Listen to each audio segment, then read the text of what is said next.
And we have arrived at the listener question, and this is going to be the way we close the show today. We do not have a topic today. Our topic is the question itself. Look at that, my God. 91 episodes in and setting new standards for the show every single goddamn time. Breaking barriers.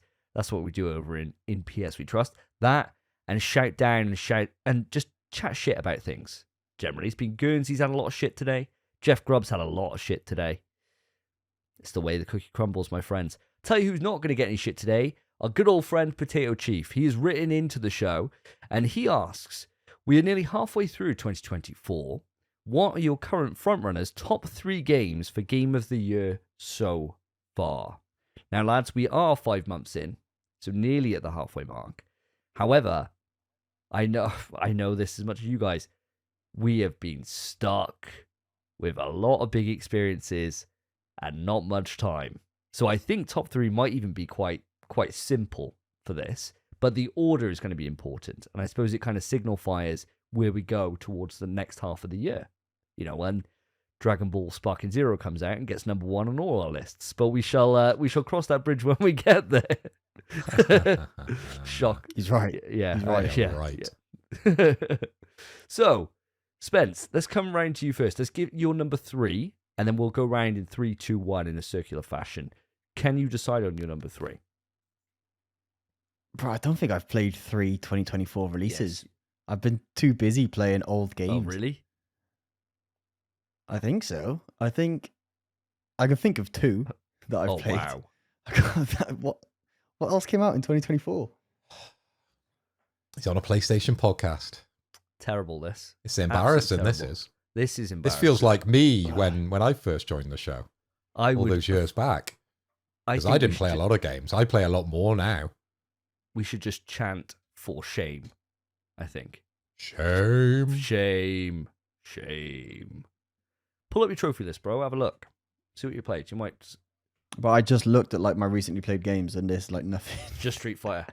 That's all I'm playing, mate. It's all I'm playing. Yeah. Well, if you've only got 2, then that's absolutely fine. You got a lot of you're in master now. Don't need to bother anymore, do you? With Street Fighter. So you can leave. Wow. I'm trying to improve, I'm trying to get better at the game. Yeah, I don't have 3, so just bypass me for now. Okay, no problem at all. Mr. Hoy, your number 3, please. Okay, I'm glad you asked. And I have played 3 2024 games so far this year. And coming in at number 3, it's a game I talked about earlier, because I've only just started playing it, really. And I haven't got through to the end of the game yet. So I can't give you my full ranking for this one. I gave it an 8 out of 10 earlier. But for my third choice in game of the year would be Stellar Blade so far. I think it is a spectacular game. It's scored relatively well across the board outside IGN, and people are really talking this game up, and I am one of them. I am enjoying my experience as I went through earlier, and I think it well deserves that third spot within my list. So Stellar Blade, number 3. Fantastic choice, my friend. For me, my number 3, and this is going to surprise people, I think. My number 3 is Final Fantasy VII Rebirth. I am enjoying the game. Honestly, at this point, if I had to rate it, I'd probably give it an 8 out of 10. Yeah.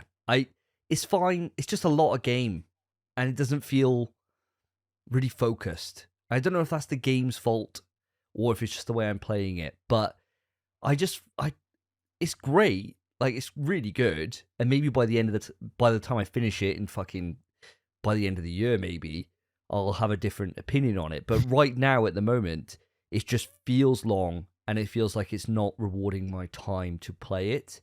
And that's why it's in my number 3 slot. So, number 2s coming along. Something, Spence, you can get involved with this now. Give me your number 2, my friend. Crow Country. Only gave it an 8, boys, but Crow Country is fantastic. Granted, it's one of 2 games I've played this year that came out this year, so it has to make this spot. But it is truly fantastic. I adored every second of playing it, and I can't wait to go back and get the platinum. So it deserves that spot. I would not, if I played something else this year as well, I'm pretty sure Crow Country would still be in my number 2. So I'm happy to have that there. Great choice, my friend. Mr. Hoy, you're number 2.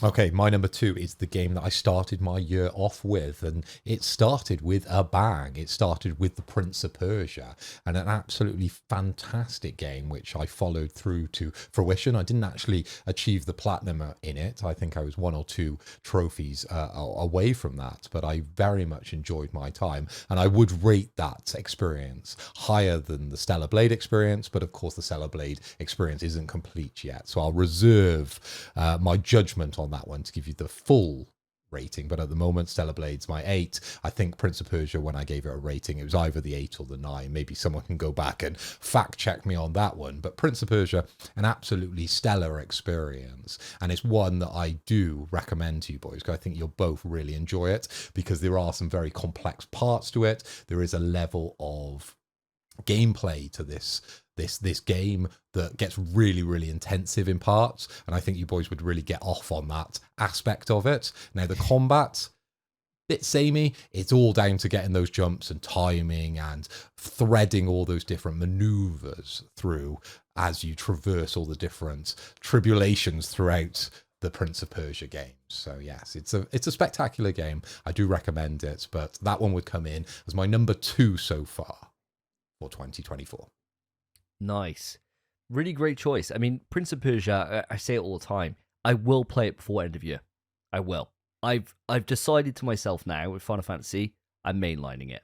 I'm just getting it done. And that's what I'm going to do, because I want to play Pacific Drive. As soon as Pacific Drive is done, I'm going to get Prince of Persia and I'm going to play it. I really want to experience it. And it would be a nice, I feel, and maybe you can pick me up on this, I'm hoping that it's going to be a game that doesn't overstay its welcome and that is kind of like a palate cleanser game in a way. Like meaty enough on its own to be a course, but something that will break up before then we get into the likes of, say, the Elden Ring DLC, or we get into something that's really got a huge bit of meat on the bones, you know? Is that a fair assessment?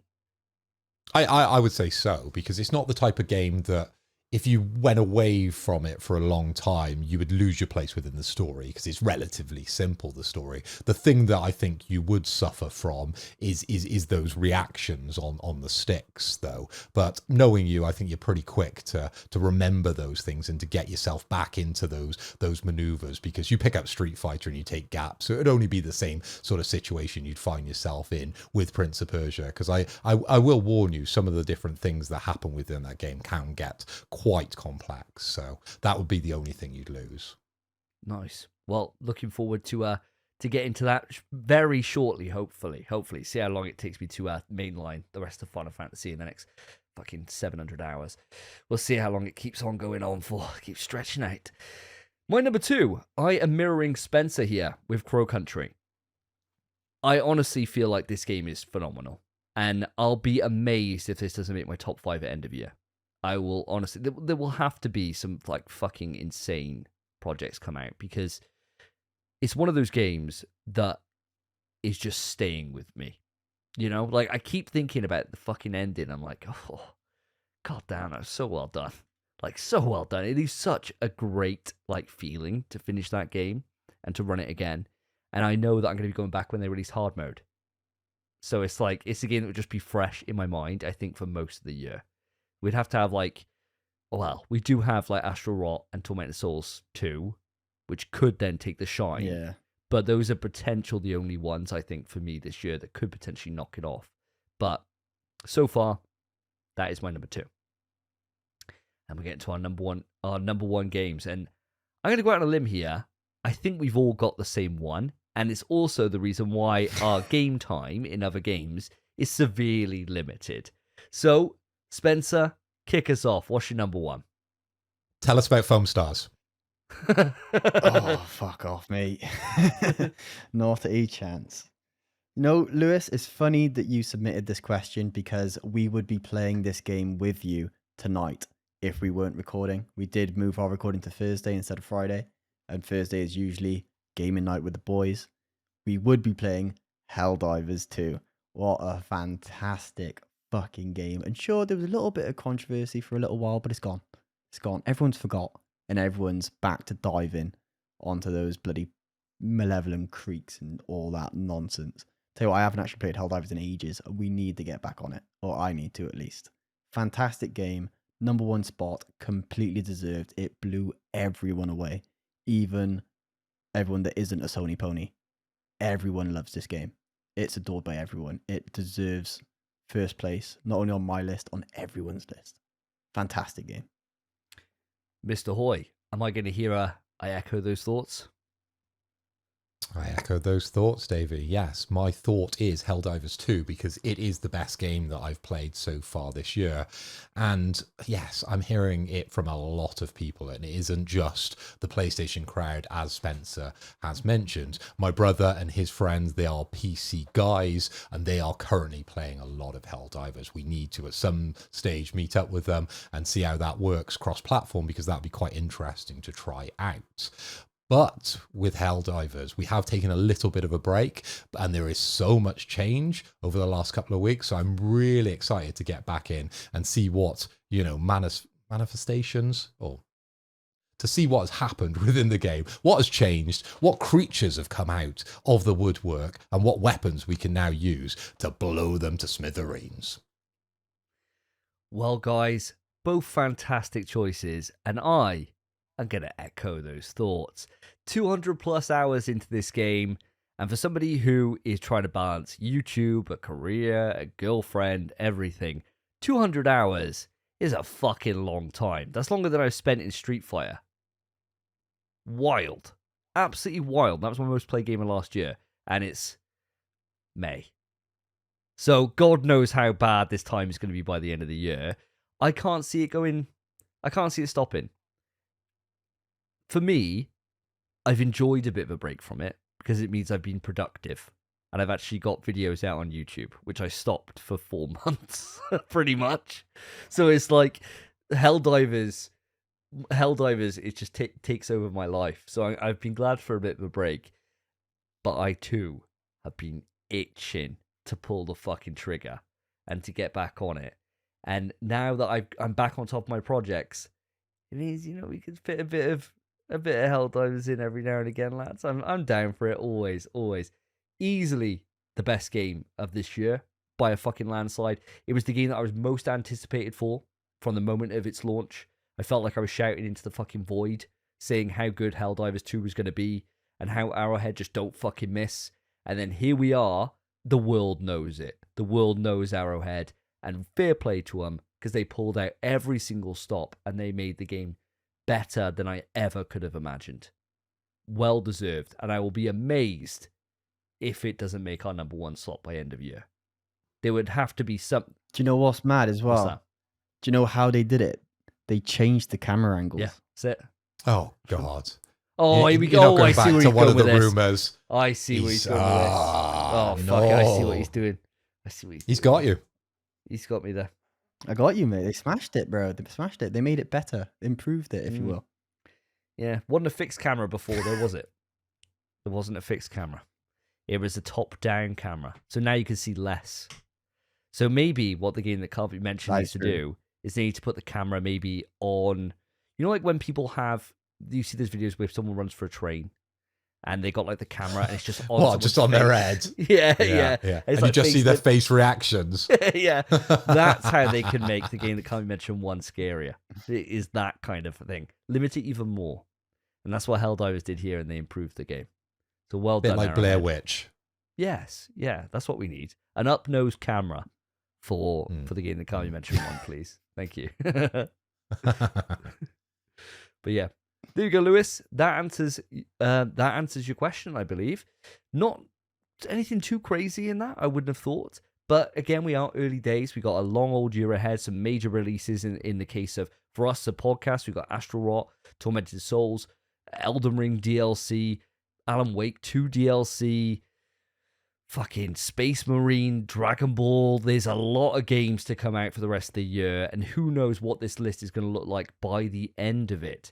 But the only way we'll know is by moving the show on. And that brings our show to a close. Episode 91 has been an absolute juicer. A lot of news, a lot of rumors, a lot of fun banter. And guys, couldn't do it without the love and support that we get from our audience. So I want to say first off, audience, thank you ever so much for everyone that interacts with us as a show, for writing in, taking the time to chat to us on Twitter. We love each and every single one of you. For those who listen to the show and you're like, oh, do you know what? I love this. Each and every 2 weeks I get to listen to the podcast, get to listen to the boys, have a great old time. Do you know what I'm not going to do? I'm not going to put a fucking review on. There's loads of you that listen to the show now at this point. Hundreds of you across all different platforms. That review score did not move once.